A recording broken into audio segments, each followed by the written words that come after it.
Welcome to the War Academy channel. Today we have a program in which, once and for all, we are going to break all the myths that existed around the German V1 and V2 rocket, these being one of the miraculous weapons that supposedly intended to win the Second World War in favor of Germany.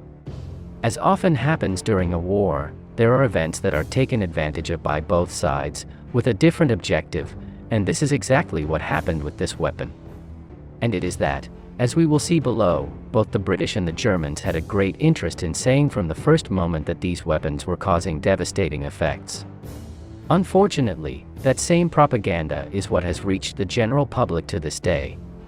To see a fact before starting the program, only the bombing of Hamburg at the end of July 1943 caused 3 times as many casualties as the total of between 11 and 12,000 V1 and V2 that were launched against England. At this point, many of you may be wondering how this was possible, and why they had so little effect. Well, let's see. The first test flights of the V1 rocket began in early 1942, but it was not until June 12, 1944 that the first of these would be launched over England for the first time. This was due to the fact that they had many bugs and it was very difficult for them to work correctly. In addition to this, and as always happens with such a new weapon, the last thing you want is to throw it and it can fall or be captured intact by the enemy. In any case, its launch on June 12 occurred just a week after the Allied landing in Normandy, and its use had to be accelerated in part by this invasion, since many bases were in the area. In this first launch, 4 rockets reached London, causing the death of 8 civilians. Although it generated some confusion, the fact that an unmanned weapon was capable of carrying out such an attack, a feeling arose among the population of London that made them share the burden of suffering, which their boys were bearing, in the heads of Normandy Beach. However, little by little they saw how the number of these attacks was increasing and continued to remain high, and the tension was increasing, as it began to affect the day-to-day tasks of the population.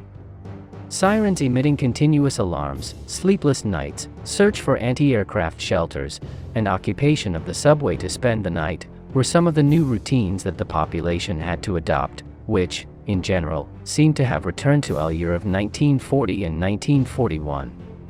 After attempting these kills with anti-aircraft fire, it was concluded that due to the slow speed of the V1 rockets, they were better shot down with aircraft. The planes that were most effective in shooting down these rockets were specifically the British Tempest fighter bombers that had been released in the RAF a few months ago. These planes had a higher speed than the V1 and could easily shoot them down with their 20mm cannons. As well as shooting them down with their guns, British pilots, when the time came and if they had no ammunition, they could fly alongside the V1s and divert their direction with their wings. This technique was more dangerous due to the instability of the German rockets themselves, which made them prone to exploding easily.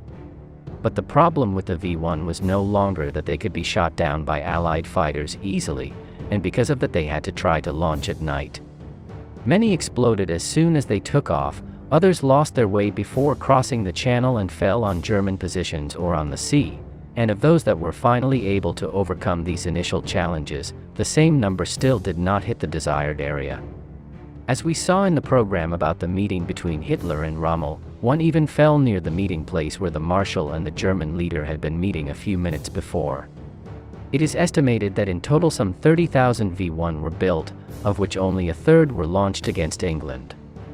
Of those 10,000, some 2,500 hit British soil, although most did not even fall on London, as we will see below.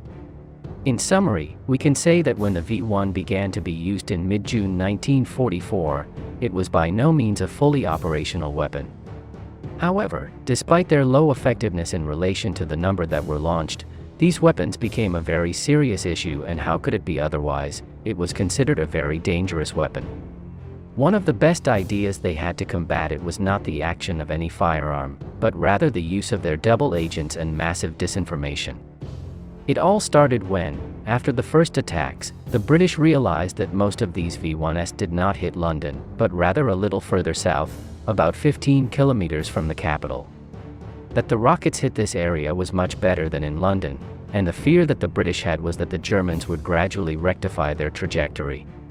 It was clear that their objective was to make the Germans believe that the V1 were hitting London with devastating consequences, so that they would not change anything. The operation consisted of sending false information to German agents, through informants who actually worked for the British government. The message that these agents transmitted to reach Berlin was the following: the destructive effect of the new German weapon is devastating. Despite the fact that the British government tries to pretend that its consequences are minimal, the reality is that these attacks have created a sense of panic among the population that is unknown until today. The view has been expressed in government and military circles that if these weapons, and new ones like them, continue to be used so intensively, sooner or later a compromise peace with Germany will have to be reached. Finally, this information was even finished off, taking advantage of the fact that Rudolf Hess was imprisoned in British territory, and it was alluded to that they had already begun to speak with him, so that he could serve as an intermediary with the Germans for these possible negotiations. This report was precisely what the Germans wanted to hear, and due to the moment of total collapse they were experiencing on all fronts, they needed to grasp at straws. Similarly, it was very difficult for them to do aerial reconnaissance on British soil to verify it. This message that the British double agents sneaked into the Germans had the positive effect that the Germans continued to launch their V1s without the expected effectiveness on their targets, but on the other hand it made these attacks intensify because they thought they were obtaining excellent results. It was a little later, starting in September of that same year, when the V2 rockets began to be launched, which were active from that month of September until March 1945. It is estimated that approximately 4,300 of these rockets were launched on British soil and another 1,700 against Allied forces near Antwerp. The main difference was that while the V1s could be more or less acceptably intercepted and destroyed, the V2 were totally unstoppable.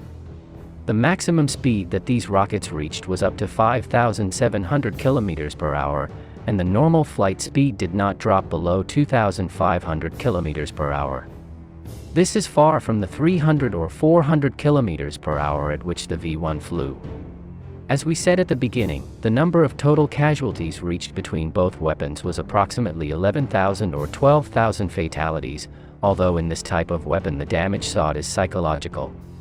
These numbers, although they may seem high, have nothing to do with those that occur with a heavy conventional aerial bombardment, which in Berlin alone caused more than 50,000 deaths throughout the entire war.